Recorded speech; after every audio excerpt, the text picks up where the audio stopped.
നമസ്കാരം, വണ്ടി ചർച്ചയിലേക്ക് സ്വാഗതം. അനൂപ് ജി, എനിക്കൊരു ചോദ്യം ചോദിക്കാനുണ്ട്. പറയൂ. ഏപ്രിൽ 9 നമ്മുടെ നാട്ടിൽ ഇലക്ഷൻ നടക്കാണ്. സംസ്ഥാന നിയമസഭയിലേക്കുള്ള ഇലക്ഷൻ നടക്കാണ്.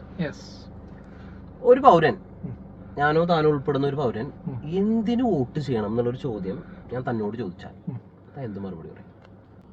അത് വളരെ വാലിഡ് ആയിട്ടുള്ള ഒരു ക്വസ്റ്റ്യൻ ആണ്. നമ്മളെ സംബന്ധിച്ചിടത്തോളം ഒരു വോട്ട്, സാധാരണ എല്ലാവരും പറയണൊക്കെ എന്തപ്പോൾ ഒരു വോട്ടിൽ എന്തിരിക്കണു എന്നുള്ളൊരു ചോദ്യം അല്ലേ. പക്ഷെ ഇന്ത്യയിൽ പിറന്ന അല്ലെങ്കിൽ ഇന്ത്യൻ പൗരനായ ഒരു വ്യക്തിക്ക് കിട്ടുന്ന ഒരു അവകാശമാണ് വോട്ടവകാശം എന്ന് പറയുന്നത്. വളരെയധികം പ്രാധാന്യമുള്ള, ഒരുപക്ഷെ ഇന്ത്യയുടെ ഭാവിയെ തീരുമാനിക്കുന്ന, എൻ്റെ ഒരു പോയിന്റ് ഓഫ് വ്യൂല് ഇന്ന് ഇന്ത്യയിൽ എന്തൊക്കെ നല്ലതുണ്ടോ, എന്തൊക്കെ പൊട്ടയായിട്ടുണ്ടോ, അതിൻ്റെയൊക്കെ ഉത്തരവാദിത്വം എന്ന് പറയുന്നത് അതിന് തൊട്ടു മുമ്പ് ഇലക്ഷനിൽ പങ്കെടുത്തിട്ടുള്ള പൗരന്മാർക്കാണ്.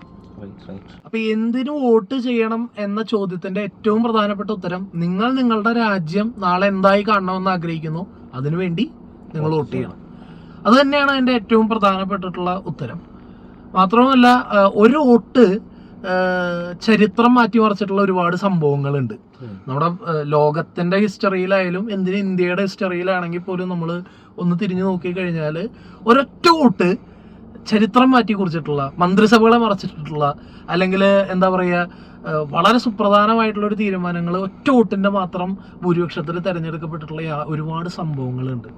അതുകൊണ്ട് നമ്മുടെ ഓരോരുത്തരുടെയും ആ ഒരു വോട്ട് വളരെ പ്രധാനപ്പെട്ടതാണ്, പോൾ ചെയ്യപ്പെടേണ്ടതാണ്. ഈ ഒരു വോട്ടിന്റെ കേസ് പറഞ്ഞല്ലോ, ലോകത്തിലും മറ്റും ഉണ്ടായിട്ടുള്ള സുപ്രധാന തീരുമാനങ്ങൾ എടുത്തത്, അതിന്റെ ഒരു എക്സ്പ്ലനേഷൻ തരാൻ പറ്റും? അത് ഒരുപാട് സംഭവങ്ങളുണ്ട്.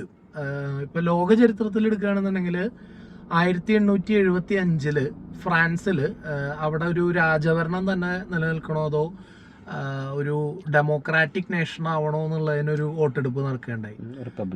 അതെ, റിപ്പബ്ലിക് നേഷൻ ആവണോ എന്നുള്ളതിന്റെ ആ ഒരു വോട്ടെടുപ്പിൽ എനിക്ക് തോന്നുന്നു ഒരു 352 വോട്ട് 353 വോട്ട്, അങ്ങനെ ആ ഒരു വോട്ടിന്റെ വ്യത്യാസത്തിലാണ് അതൊരു ഡെമോക്രാറ്റിക് നേഷൻ എന്നുള്ള രീതിയിലേക്ക് ആ ഒരു ചരിത്രം മാറുന്നത്. ഇന്ത്യയിലുണ്ട്. ഇന്ത്യയിൽ റീസെന്റ് എന്നല്ല, ഒരു 1999 വാജ്പേയിയുടെ BJPയുടെ ഗവൺമെന്റ് ആയിരുന്നു.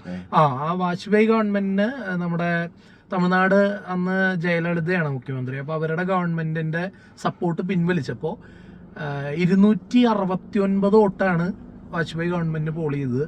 അതിനെതിരായിട്ട് 270 വോട്ട്, അതെ, ഒരു വോട്ടിനാണ് യഥാർത്ഥത്തിൽ അവരുടെ ഭരണം നഷ്ടമാകുന്നതും വീണ്ടും ഒരു ഇലക്ഷനെ ഫേസ് ചെയ്യേണ്ടത്.